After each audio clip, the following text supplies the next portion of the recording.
Ողջույն գործարարիքի եւ լրատվական ռադիոյի հարգելի լսարանին, դուք մեզ միացել եք 106 եւ 5 հաճախականությամբ կամ դիտում եք մեզ մեր թվային հարթակներից որևէ մեկում։ Եթերում է Կիսալուստի մայրամուտը հաղորդաշարը, երկրորդ խոսափողի մոտ ձեզ համար աշխատում է Դավիթ Կապրելյանը, առաջին խոսափողի մոտ է հաղորդման հեղինակ թուրքագետ Տիրան Լոկմագյոզյանը։ Բարև ձեզ, պարոն Լոկմագյոզյան։ Այսօր աշխարհում աշխարհակաղակական դաշտում երկրներ գրավելը, լոյալություն ձեռք բերելը, ազդեցության գոտիներ ունենալը ոչ միայն կոշտ ուժի մասին է, այլ նաև փափուկ ուժ կոչվածի մասին, հանրային դիվանագիտության մասին եւ Թուրքիան նույնպես անմասն չէ այս մոդեռն գործընթացից, այսպես ասված, եւ տարբեր խողովակներով է փորձում ազդեցություն ունենալ, որոնցից մեկը հենց թուրքական սերիալներն են եւ այստեղ որոնք հանրահայտության որոշակի աստիճան ունեն նաև հայկական միջավայրում եւ հարցս հետեւյալն է ինչ են փորձում հասցնել դրան լսարանին եւ արդյոք այս վերջին 20 տարում ինչ որ բնութային փոփոխությունների են ենթարկվել դրանք թե միշտ նույն ռոպագանդան է դրանց մեջ Վերջում է ճիշտ բառը օգտագործեցիք վերջ-վերջո սա ռոպագանդ է ռոպագանդական աշխատանք եւ ռոպագանդը իսկապես շատ կարեւոր բան է որի կարեւորությունը առաջի անգամ նկատեցին գերմանացիները Ռայխի ժամանակ եւ հատուկ նախարար ունեին ռոպագանդայի նախարար եւ շատ լավ աշխատեց իմիջիայլոց այդ ռոպագանդի մյուս տեսակին ասում են ռեկլամն է նույն ռոպագանդն է կամ ռոպագանդը ռեկլամն է այսինքն մարդկանց մի միտք մի գաղափար կամ ասենք ինչ որ ապրանք եւ այլն այնքան է ռմբակոծում մարդկանց ուղեղը որ այդ մարդիկ դա արդեն ընկալում են տեսեք օրինակ եթե ինչ որ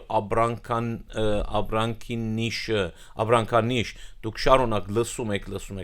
գնում եք խանութ այնտեղ նույն ապրանքից տարբեր ֆիրմաներից կա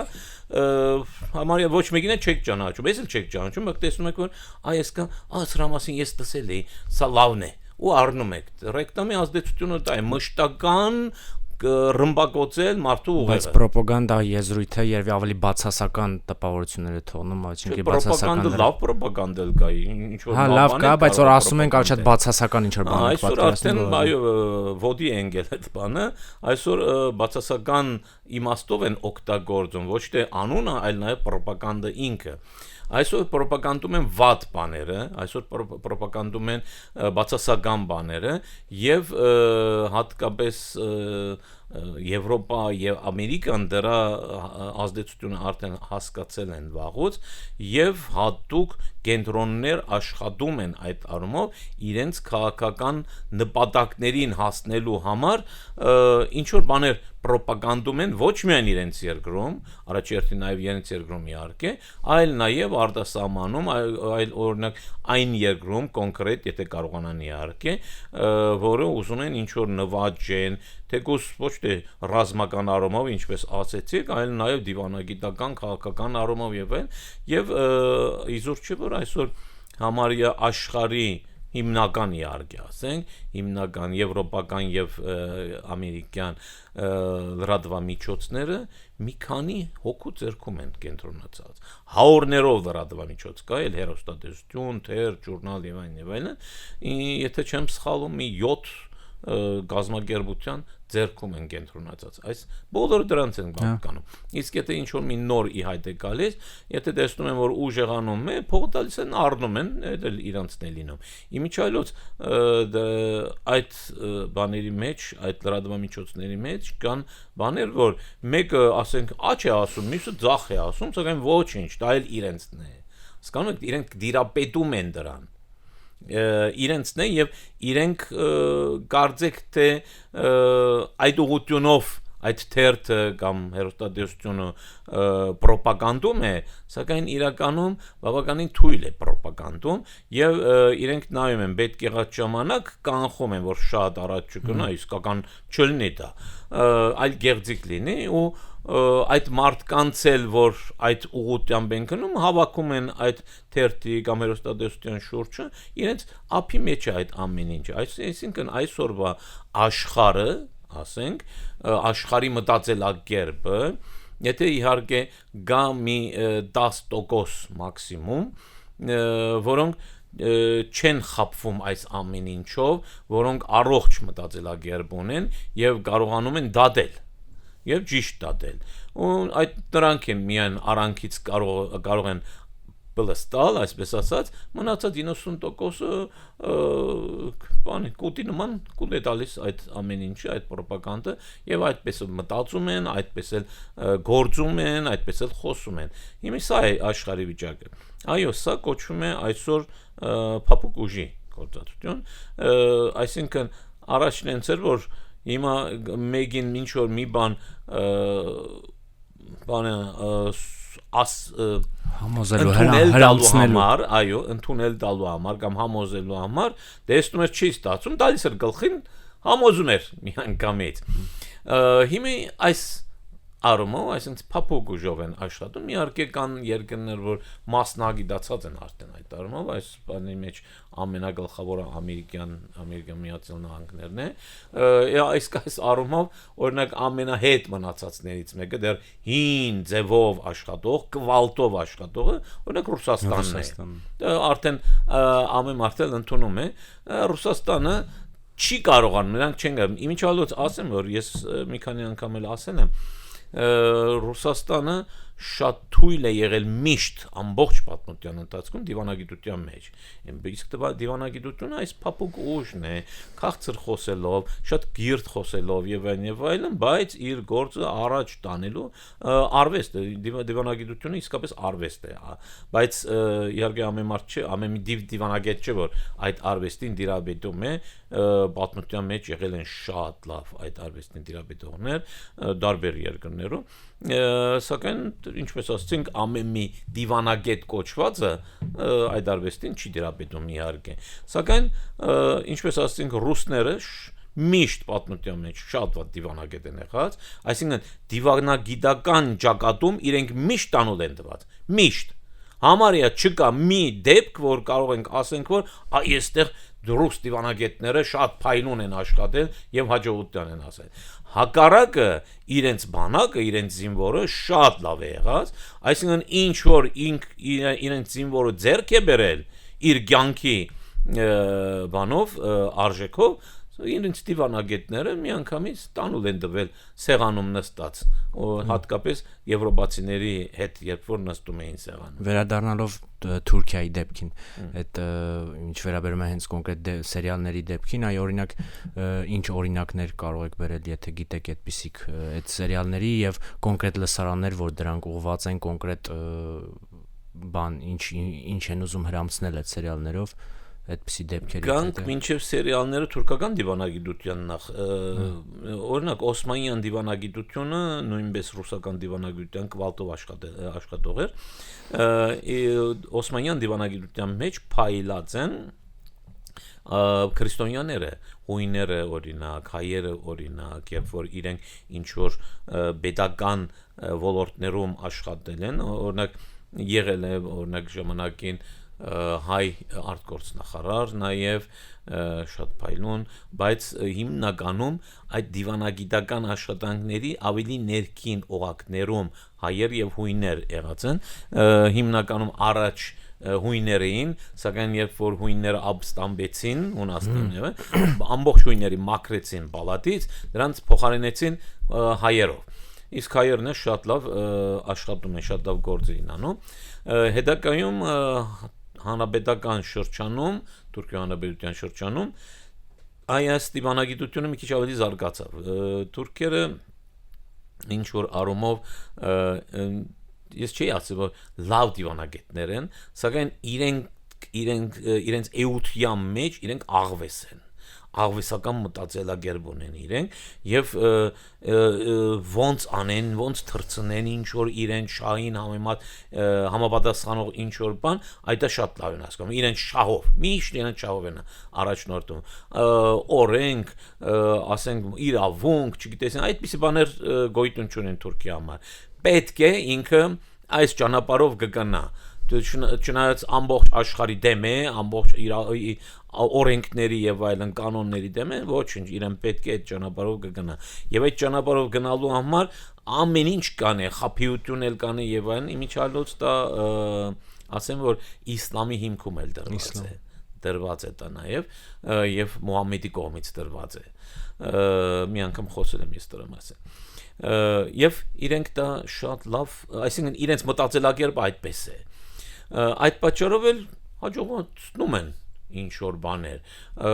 դիվանագիտությունը նաև աղվեսություն է պահանջում իհարկե այդ պատճառով այդ առումով իրենց այսպես ասած դիվանագիտությունը լավ է աշխատում գալով սերիալների եւ այլն այո այս ասենք վերջի 100 տարվա մեջ 150 տարվա մեջ մարդիկ նկատեցին որ ինչ որ ժամանակագից բաներ ազդեցություն կարող են ունենալ մարդկանց վրա կամ դրանց միջոցով կարող են ազդեն մարդկանց վրա օրինակ առաջինը ռադիոն դրա համար է մինչև այսօր էլ Չնայած արդեն այդ կարևորությունը մի քիչ հետ է մնացել, որովհետև ուրիշ նոր բաներ են եկել, նոր տեխնոլոգիաներ, սակայն ամբողջ աշխարհում էլ ռադիոդները միշտ ոստիկանական կամ նաև զինվորական ուժերի կողմից պաշտպանվում են եւ մինչեւ մի ասենք 50 տարի առաջ, եթե ինչ որ մի երկում հեղաշրջում հեղափոխություն պիտի կատարվեն, առաջին գրավվելիք տեղերը ռադիոն գրավում էին եւ ամբողջ լրատվությունը իրենց ձեռքում էր, որովհետեւ հեռուստադիտություն չկար, բան չկար այդ ժամանակին ինչ ուզում էին իրենք կարող են ասել մյուս կողմը չէր կարողանում արդեն խոսել Իրանը ասել ռադիոից հետո հեռուստադիտությունը օրինակ թատրոնը նաև իհարկե օրինակ հենց Օսմանյան ժամանակ դեպք է եղած որ մի բեմադրությունից մի նոր թատրոնի բեմադրությունից հետո ժողովուրդը թատրոնից դուրս է գող ժողովուրդը փողոցները թափած լոզունգներով եւ այլն հայրենիքը մենք չենք տա եւ այլն ասելով փողոցներ են թափած եւ շատ վտանգավոր դրություն է առաջացած հենց Կոնստանդնոպոլսում այսինքն թատրոնը կարողանում էին օգտագործեն հեռուստադիտությունը իհարկե շատ լավ կարող է ամեն տանը եթե հեռուստադիտություն կա եւ այսինքն հիմա մի քիչ էլ փոխված է որովհետեւ ժամանակին կար մի կանալ կամ երկու կանալ երկրում եւ դա էլ պետության ձեռքում էր պետական էր այսինքն դա պետության խոսափողն էր մի տեսակ եւ այդ պետությունը իր ուզածը իր ժողովրդին կարողանում էր դալ հրամցնել հետո կինոն օրինակ դա շատ կարևոր է եւ մենք շատ լավ պատմության մեջ այսինքն կինոյի պատմության մեջ շատ բաներ կան ֆիլմեր կան որ ուղղակի ռոպագանդական ֆիլմեր են ուղղակի Ուրեմն մեծի մասամբ բոլոր ֆիլմերն էլ կան համարյա դե ոչ բոլորը գեղարվեստական ֆիլմեր շատ կան իհարկե բայց արանքում հատկապես ամերիկյան կինոներում Սիլվեստր Ստալոնեն օրինակ դրա վառ օրինակն է Բեդուտյան համար աշխատող մարդ էր Սիլվեստր Ստալոնեն եւ այդ իր ֆիլմերով ոչ միայն ամերիկացի ժողովրդի ոգիներ բարձրացնում եւ անհատապաշտ քանի որ միայնակ էր աշխատում այո անհատապաշտության այդ գաղափարը այլ նաեւ պետական գոմնորոշումներ ռոպագանդում իր այդ ֆիլմերով ինքը դա վառ օրինակն է կամ էր բանը Հիտլերի ժամանակ Հիտլերը ուներ այդպիսի մարդ մի գիներ ինչ էր անում մոռացա հիմա այդ կինը բազմաթիվ ֆիլմեր է արած ռոպագանդ գային դարբեր գային որ ուղղակի ռոպագանդի ուղղված թե Հիտլերը ոնց է գալիս խոսում է եւ այլն մասաները ոդի են բարձանում ոգևորվում են եւ այլն եւ նաեւ գեղարվեստական ֆիլմեր ուներ ինքը որը որոնք նորից նացիստական ռոպագանդեր հետաքրքիր է որ իրեն էլ ուզեցին դատել եւ այլն մի բախ ձերբակալեցին բայց իր հետ այնպես հաշվեհարթար չեղավ Նյուրնբերգից հետո հա այո հետո ինքը էլի ազատ արձակվեց բայց երկար ժամանակ չկարողացավ աշխատանք ճարի թե Գերմանիայում թե Գերմանիայից հետո որ սկսեց ուրիշ ֆիլմերով բաներ դոկումենտար ֆիլմերով զբաղվել այսինքն այս բանը կինոյի այդ ուժը ժամանակին արդեն հասկացել էին թե Ամերիկայում թե Եվրոպայում ինչպես ասեցին եւ դա օգտագործեցին եւ ինչպես ասեցին շատ ֆիլմեր կա այդ առումով հիմի արդեն մի քիչ փոխվել է, օրինակ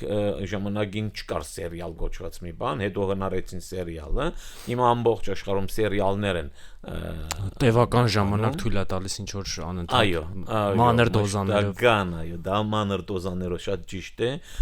մշտական այսենց աշխատում է, քիչ կատացնելով։ Եթե մի ֆիլմը մի հատ, այսինքն 1.5 ժամում քեզ տալիս է այդ դոզան մի անգամից հարվածային, այստեղ կամած փոքր դոզաներով իրենց ասելիքը կարողանում են եւ շատ ավելի լավ է ազդում, ինչի մեկ, որովհետեւ սերիալների մարդիկ կապվում են։ Չգիտեմ ոնց են կապվում, որովհետեւ ես կյանքում սերիալ չեմ նայում, ատում եմ։ Եվ սպասում են, ասենք շարունակությունը, որ սպասումը շարունակության։ Մարդիկ կապվում են, կարծեք թե նարկոման լինեն։ Նարկոմանների նման եւ իմիջիալոց այո եւ Թուրքիայում շատ տարածված է դա հատկապես կանայք որ ասենք ցերեկվա ժամերին տանն են եւ այլն անպայման պիտի սերիալ նայեն եւ ոչ թե մի հատ այլ մի քանի մի անգամ եղել էր որ քույրս պատմում էր որ գնացել եմ ասում է բանի մոտ մսավաճարի մոտ այս մսավաճարը զարմացել է բայց դու ինչ գործում ես այս ժամին աստղը ինչ եղավ որ այս սերիալի ժամը չես տեսնում փողոցները դատարկ են ոչ մեկ արեդուրի չի գալիս այս ժամերին դա ներսում արտաքին լսարանի դա ներսում հետո դե թուրքերը կամած շուտ սովորող են շուտ են սովորում ըմբռնում են ինչ որ բանի արժեքը ու դրանով առաջ են գնում հետո տեսամ որ սերիալները գիտեք ժամանակին ասենք հարավային ամերիկյան սերիալներ կար բրազիլիական եւ այլն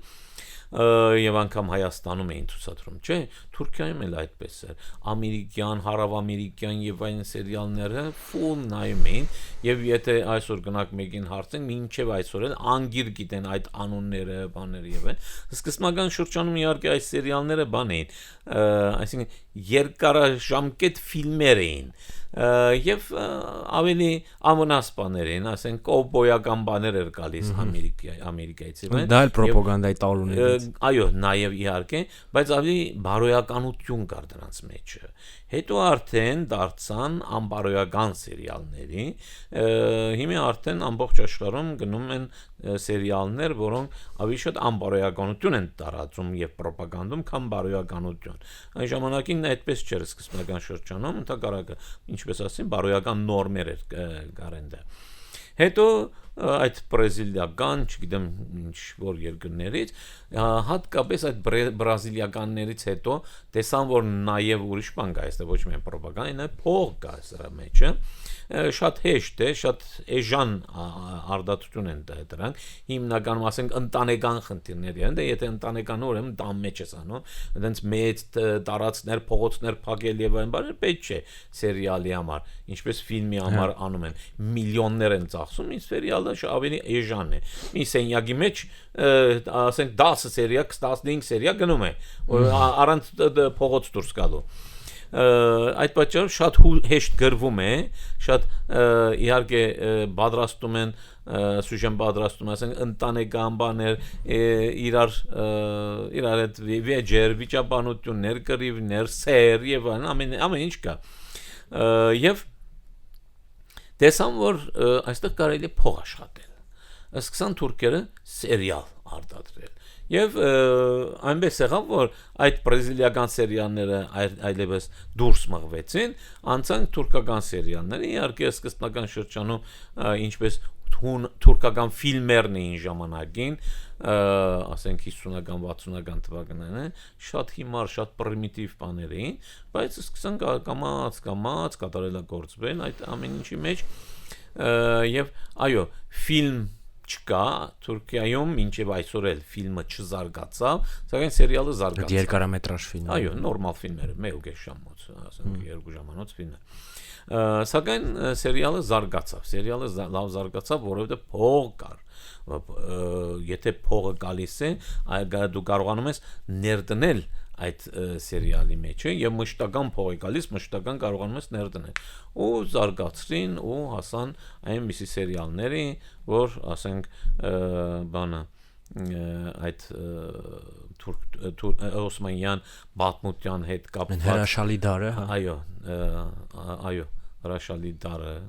հիասքանչ տար կամ ինչպես կարելի է կորալ Великолепный век այո Muhteşem Yüzyıl թուրքերենով եւ տեսանք որ դա այնպիսի հաջողություն ունեցավ որ միայն թե Հայաստանում էլ էին նայում բայց այդ կոնկրետ այդ սերիալը ինքը ի սկզբանե արտաքին լսանի համար ա եղել թե որովհետեւ այդտեղ ինչ որ բարոյական կերպարների մեջ են ոնց որ պատկերում սուլթանները ինձ թվում է որ դա սկզբից եւ իդ արտահանելու նպատակ կար որովհետեւ նաեւ այնտեղ ամբողջ Օսմանյան գայսության պատմություն էր ներկայացում եւ հրաշալի ձևով շատ sense պայծառ շատ լավ ինչպես ասացիք բարոյական ինչպես որ թուրքն է այդպես եւ ինքը շատ մարդասեր շատ լավ որտեղ գնացել է արդարություն է բաշխել ինչպես այնց էլ պատմում են իրենց ամբողջ պատմությունը այդպես է ներկայացում հենց Թուրքիայի ներսում եւ այդպեսով հաջողություն ձեռք բերեցին եւ այնքան լավ էին արել այդ ֆիլմը եւ չգիտեմ տեսել եք որևէ մի բան ես չեմ նայել բայց այստեղ ինչ որ բաներ տեսել եմ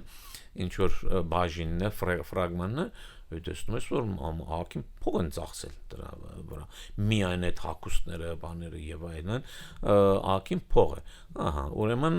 իրենք նպատակ ունեին որ ահագին փողը պիտի շահեն այդ դրանով եւ ինչպես ասեցի նաեւ ռոպագանդի խնդիր է այդ հատուկ 100% ռոպագանդի ֆիլմեր իհարկե փողը պիտի շահեն բայց ռոպագանդը կարևոր է եւ ամբողջ Ռուսաստանը այդ ֆիլմերն նայում այդ սերիալներն նայում Իսկ նույն ազդեցությամբ Եվրոպայի վրա է ազդել այդ ֆիլմը թե ազդեց, այո, բավականին աշխարհի վրա ազդեց, իրենք տարբեր երկրներում վաճառեցին այդ իրենց ֆիլմերը եւ հետաքրքիր է ինչ է, առաջ Բրազիլիայից գալիս էր սերիալներ Թուրքիա, հիմա Թուրքիան է Բրազիլիային սերիալներ վաճառում։ Հիմա կոնկրետ ինչ է վաճառում, չգիտեմ, բայց վաճառում են, դա գիտեմ։ Այսինքն ամբողջ աշխարհի վրա արդեն աշխատում են ինչպես որ իրենք ասենք շինարարության մեջ ամբողջ աշխարհով մեկ աշխատում են այնպես չէ որ օրինակ իմ մանկության ժամանակ նորմալ շինարարներ կային այնց մի մեծ ֆիրմաներ բաման չկային սակայն հետո ինչ եկավ ինչ որ ժամանակ հատկապես 80-ականները երբ որ Թուրքիան սկսեց արտահանման վրա ծանրանալ շինարարներն սկսան հարստանալ եւ սկսեցին փորձել արտասահմանում ինչ որ բան եւ իրենց բախտը բերեց որ սովետական միությունը քայքայվեց եւ սովետական տարբեր երկրներում առաջերտին Ռուսաստանում սկսեցին թուրք շինարարներ բայց հիմնական եւ երրորդ աշխարհի երկրներում են չէ աշխատում ոչ միայն Ռուսաստանում շատ մեծ աշխատանքներ արեցին շատ մեծ փողեր աշխատեցին, բայց գիտեք հիմնական խնդիրը ինչ էր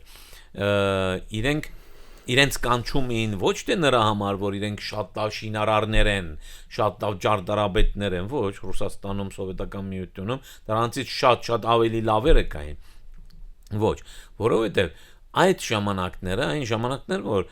նախ սովետական երկրներում արտադրությունը արդեն զերո մագարտագին էր իջել եւ շինանյութ էլ չէր արտադրվում ֆինանսել չկար եւ խնդիրը շինանյութն էր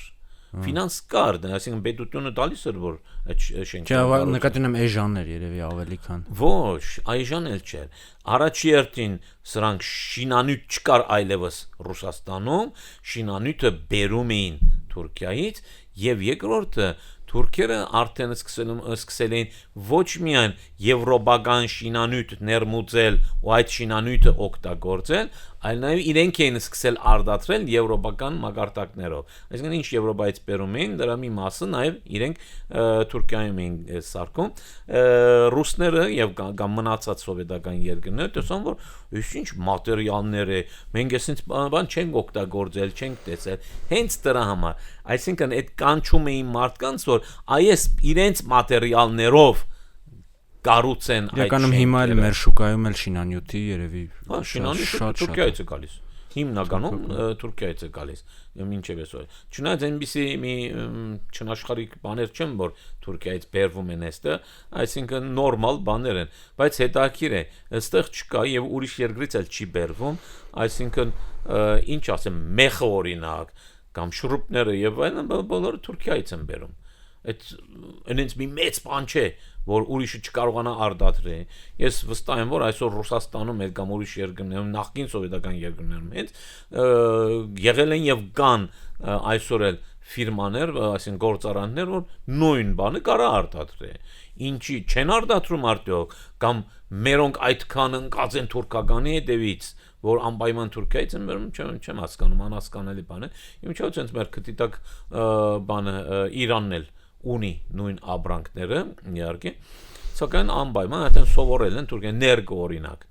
ներգը Թուրքիայից է գալիս հիմնականում քիմիական արտադրանքներ իմիջալոց իհարկե հայկական ներգ էլ կա բայց այդ հայկական ներգի գործարանն էլ այդ հումքը բերում է էլի Թուրքիայից այսինքն այնտեղից բերում ես այստեղ խառնում ես իրար որպես հայկական ներգ վաճառում ես էլի Թուրքիայից բերած հումքն է այդպիսի բաներ գալիս են ինչ նորից ասեմ այսինքն այնց լավ ապրանքները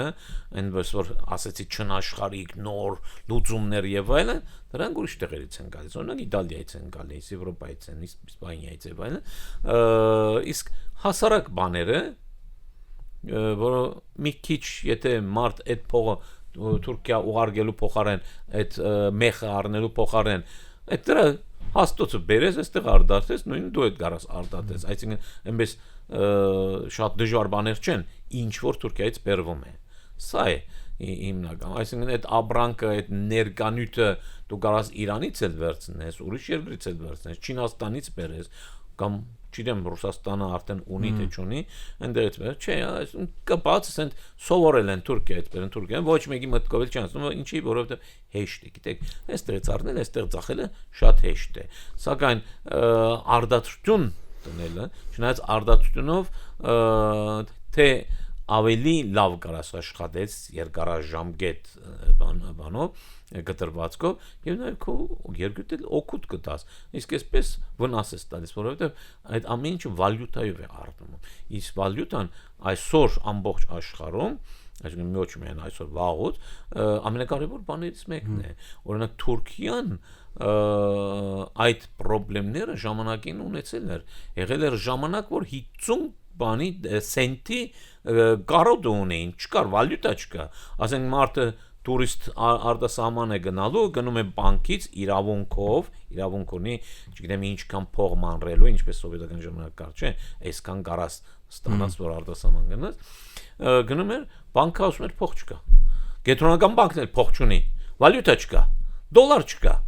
որ տուրիստին դա որ մարդը գնա արտասահման թուրքական փողով չի կարող գնալ այնտեղ ոչ մեկը բանի դեղ չի տնի թուրքական փողով այդպիսի ժամանակներ էր եղել վալյուտան դրա համար շատ կա որովհետև ինչ որ կարևոր բանի արգե ոչ թե ներք մեղ եւ այլն կարևոր բան պետք է բերվի երկիր ասենք ծորեն չէ վալյուտա պիտի առնես ոչ բանով չես կարող առնես պարոն Լոկմագեզյան վերադառնալով թեմային մենք քիչ եթե ժամանակ ունենք այժմ նաև իմ կարծիքով այդ փափուկ ուժի լծակներից մեկն էլ երևի չգիտեմ այսօր գործում են թե չէ կամ ինչքանով կապ ունեն Թուրքիայի հետ Գյուլենի դպրոցները արդյոք այսօր այս գործող իշխող ուժի կողմից օգտագործվում են այդ բաները որպես իրար այդ բանը մեծ խնդիր ունեցան դե դրա համար եմ հարցնում ամբողջ գյուլենական դպրոցները փակվեցին ոչ միայն փակվեցին գյուլենականները նախ Թուրքիայի մասն ենք խոսում ամբողջ գյուլենական դպրոցները փակվեցին բոլոր գյուլենականները բերթերում նստած են հիմնականում եւ գյուլենի հետ կապ ունեցող ամեն ինչ վերացված է եւ Էրդողանը երբ որ արդեն գյուլենի հետ խնդիր ունեցավ Երբ Էրդողանը արդեն Գյուլենի հետ խնդիր ունեցավ, ինքը ոչ միայն Թուրքիայի մեջ մաքրեց գյուլենականությունը, այլ նաև արտասահմանին էլ բանարավ գոչ արեց, որ փակեն գյուլենական դպրոցները, հատկապես նախկին սովետական երկրներում, այդ մուսուլմանական թուրքական երկրներում, ինքը առաջարկեց, որ ես ձեզ ավելի լավ դպրոցներ կկառուցեմ ձեր երկրում, էլի թուրքական դպրոցն է, բայց գյուլենականը փակեք։ Հիմնականում կատարեցին միայն 1-2 երկիր այդքան չընդունեց այդ բանը։ Բայց արդյոք հնարավոր չէր կիրառել արդեն իր շահերից բխելով այդ դպրոցը։ Չէ, արդեն դա իր կադրերը չէր։ Իր կադրերը չէր։ Ինքը, ինչպես ասեցի, գյուլենական դպրոցի փոխարեն իր դպրոցը դրեց։ Էլի օգտագործում է, բայց իրը օգտագործում է իհարկե գյուլենինը չկարա օգտագործել, ինչպես ասեցի, կադրերը իրեն չեն ենթարկվել։ Աֆրիկայում շատ կային գյուլենական դպրոցներ եւ այլն, նրանց էլ նույն առաջարկը արեց եւ հիմնականում հաջողացրեց, այսինքն 90%-ով հաջողվեց իրեն այդ բանը, սակայն այդ գյուլենական գազམ་ակերպությունը, այո, հենց այդ նպատակով էր առաջնորդվում ամբողջ աշխարհում դպրոցներ եւ այլն։ Իմիջիալոց Թուրքիայում երբ որ այս իսլամիստները մինչև ուժ ստանալնին սկսան շատ լավ հետաքրքիր գործել այդ էլ էր փափուկ ուժ հերոստատեսություններ ունեին թերթեր ունեին եւ այլն խոսքը այդ գյուլենականների ոչ միայն իսլամիստներ տարբեր խմբավորումն է եւ նաեւ բան նյութականի կարիք կա այսպիսի բաներ անելու համար չի ինչ արեցին փող հավաքեցին եւ այդ փողերով օրինակ արևտրի կենտրոններ հիմնեցին սկսեց այնտեղից փող կալ եկամուտ կալ եւ այդ եկամուտով սկսեցին ուրիշ աշխատանքներ անել եւ այլն բանկ հիմնեցին օրինակ այսպիսի տնտեսական աշխատանքներով գործունեությունով նյութականը ապահովեցին եւ այդ նյութականով սկսան աշխատել նույնպես նաեւ Գյուլենը միլիոններ, միլիարդներ դեր մարդեր դպրոցները երեք այդ դպրոցները ինչպես էր բանում համարյա եւ ոչ մեկը համարյա չգիտեր թե որտեղից են գալիս այս փողերը, որտեղից են եկել եւ այլն ամեն դեպքում նույն ձևի գործունեությունով այս բանը հաջողացրել էր գլուխ էր բերել իրենց համար եթե այդ խնդիրը չլիներ Գյուլենի եւ Էրդողանի միջեւ Թուրքիայի համար այո այդ փափուկ ուժի գործադրումներ եւ ծրագիրներ որը ինքը առաջ էր տանում իր բանը մոտոն այսպես ասած սա էր որ ասում էր ոչ մեկի հետ վատ չլինեք բոլորի հետ լավ հարաբերություններ ունեք եւ ինքը այդպես անգամ գնացել է Ռոմի պապի հետ տեսակցություններ ունեցել ժամանակի բոլորի հետ լավ եղեք բայց արանքում ձեր գործը առաջ տարեք հենց որ իրենք նկատեն թե ինչը կադան այդտեն բանից անցած է դուք արդեն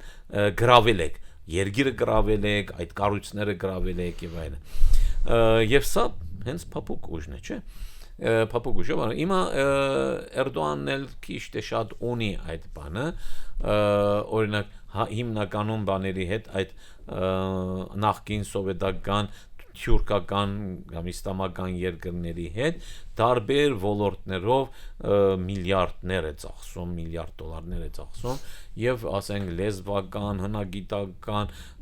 ազգային, ռազմական եւ այլն ինչ որ արումները, ասենք միություններ են կազմում եւ այլն համագործակցություններ ունեն եւ կամաց գրավում են իրենք էլ շատ հեշտ նայած երկիր իհարկե գրավում են ցանկությունով գրավում են ինչի որովհետեւ դե Թուրքիան նայում են որպես եվրոպական երկիր զարգացած երկիր տնտեսությունը ռազմական ուժը զարգացած երկիր եւ այլն ինչ որ բաներ դե շատ երրորդ երկրների հետ եթե համեմատենք իրոք կարիք ունեն ինչ որ բաներ դրա համար ինչ որ բաներ իհարկե ճիշտ է ռազմական եւ տնտեսական առումով այո բայց եվրոպական երկիր չէ Թուրքիան բայց իրենք այդպես է իրենց համար այդպես է մեկ իրենց են վիճակն են նայում մեկ է Թուրքիայի վիճակն են նայում կամ ինչ որ մի հատ Ստամբուլ են գնում գալիս ասում են վայ ես ինչ երկիր է իմիջիալոց նույն բանը ասում են հայերը մեր հայերը այստեղից գնում են գալիս ահ ես ինչ ճկնաղ երկիր է ինչ որ է շատ չխորանանք այդ դարումը եւ այդպես թողնում են գրավում են իրենք գամած եւ Թուրքիան հասնում է իր նպատակին այդ իր քիչ թե շատ փափուկ ուժի բանով։ Այո, Թուրքիան, ինչպես ասեցի, ժամանակին Օսմանյան ժամանակ բաներ փափուկ ուժից բանով հասկացող չէր, Պրոտիվլոմանիետ պրիոմ։ Սակայն Թուրքիո Հանրապետությունը հասկացավ, հատկապես վերջի տասնամյակներին հասկացան եւ փորձում են օգտագործեն դա էլ իհարկե դա նաեւ էության խնդիր է, ինչպես ես տեսեք, ես չեմ կարծում, որ ռուսը չի ուզում փափուկ ուժ օգտագործել, բայց չկա իրենց էության մեջ այդ սլավական մյուս երկրները, արևելյան Եվրոպայի երկրները չունեն այդ բաները, արևմտյան Եվրոպայի երկրները ունեն, օրինակ։ Դրա համար չեն կարողանում։ Հիմա Թուրքն էլ փորձում է ինչ-որ բաներ անել, բայց ես գիտեմ, որ իր էության մեջ չկա այդ բանը, ինքը նորից այն ինչպես ասած վայրենինն է, որը սպանելով, գոտորելով, խփելով, դանջելով, այդ ծրի դիան է։ Տեսեք, Ադրբեջանը ձեզ ամենալավ օրինակը։ Այսինքն Թուրքիան մի քիչ Ադրբեջանի քաղաքականացված բաններ, դարբերակն է, քաղաքագրթված դարբերակն է, ասենք, սխալ բառ օգտագործեցի, քաղաքագրթված դարբերակն է։ Քաղաքագրթության օրանին ավելի մոտ։ Այո, իսկ Ադրբեջանը մնացել են այն 100 տարի առաջվա Թուրքիայի ձևով, գուցե ավելի հին, իրենց մոտ ընդհանրապես չի զարգացած դա։ Իսկ Թուրքիան փորձում է ինչ-որ բաներ զարգացնել, իհարկե այստեղ մի բան էլ կա։ Թուրք, որ ասում ենք, ով է թուրք։ Թուրքերի մեջ Միջին Ասիայից եկած ների քանակը ըստ մի արյան գենետիկայի քննության 4% է միայն։ Տեղացիների գեներն են։ Թուրք կոչող մարդկանց գեները 4% է միայն։ Օղուզներից Միջին Ասիայից եկած մնացածը խառնուրդ են եւ 15-ից հետո հատկապես կամ դրանից առաջ էլ իհարկե ահքի մեծ քանակությամբ հայկական գեն էլ կա թուրքերի մեջ հունական գեն կա ես ինչ տարբեր ասենք եվրոպական երկրների սերբերի բուլղարների եւ այլն հույների գեներ կան այդ պատճառով ով է թուրք հիմի տեսնում ես որ այս մարդը չէ այս Այն հին թուրքն է, սա ավելի Դե ուրեմն դա գենով պայմանավորված չէ այդ այս մարդը իր գեների մեջ ավելի շատ այն թուրքական կամ թյուրքական ավելի ճիշտ թաթարի, չգիտես ինչի, մոնղոլի գենը ունի, իսկ սրա մեջ պետք է նայել բաբդադը անգամ բաբդադա շատ հետ չեմ գնում սրա բաբդադը ովքեր են սրա մեջ այնքան չի խառնված կամ հատկապես վերջի 100-ամյակի մեջ չի խառնված սրա մեջ հաստատ կգտնես ինչ-որ մի բան Սա երևի առանձին մի հատ հաղորդման թեմա է որին կանդրադառնանք հետագա հաղորդաշարի հետագա ընթացքում ձեզ շնորհակալություն եմ հայտնում զրույցի համար մեր եթերաժամանակը ավարտին է մոտեցել շնորհակալություն հայտնենք նաև մեր ռադիո դիտողներին եւ ռադիո լսողներին ուշադրության համար դուք դիտում եւ լսում եք գործարալիքը եթերում էր Կիսալուսնի մայրամուտը հաղորդաշարը երկրորդ խոսափողի մոտ ձեզ համար աշխատեց Դավիթ Կապրելյանը առաջին խոսափողի մոտ էր հաղորդման հեղինակ թուրքագետ Տիրան Լոկմագյոզյանը ստեսություն